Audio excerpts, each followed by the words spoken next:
עברנו הרבה חוויות בשנה שאחרי הגירוש בגוש קטיף. אותי מעניין לספר לא רק את האקשן שלפני הגירוש או את הגירוש, אלא מה קורה יום אחרי. איך זה נראה כשבאים ילדים שאין להם עכשיו איפה להיות.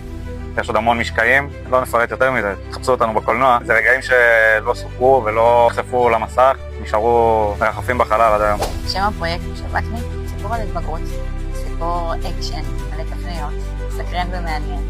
חכו לראות. מה שהביא אותי לחומה של כרם שומרון ואלעד, יוצר המדהים, שהביא סיפור מאוד מאוד מיוחד. החלום הכי גדול שלי זה שקהל יפגוש איזשהו מרחב של אנושיות שהוא לא הכיר קודם. לצורך העניין, גם אם זה מישהו ממדינה אחרת, גם אם זה אנשים מאזורים אחרים בתוך המדינה, ויגידו וואו, יש פה קול שלא שמענו, יש פה זווית שלא ראינו ואני מצליח להזדהות איתה ולהרגיש אותה, גם אם אני חושב אחרת וגם אם אני חושב אותו דבר, כי בסוף לב ואנושיות יש בכל מקום. הזדמנות לומר תודה לכרם קולנוע שומרון על התהליך המדהים הזה. הדבר הכי חשוב זה שיש כאן בריכה.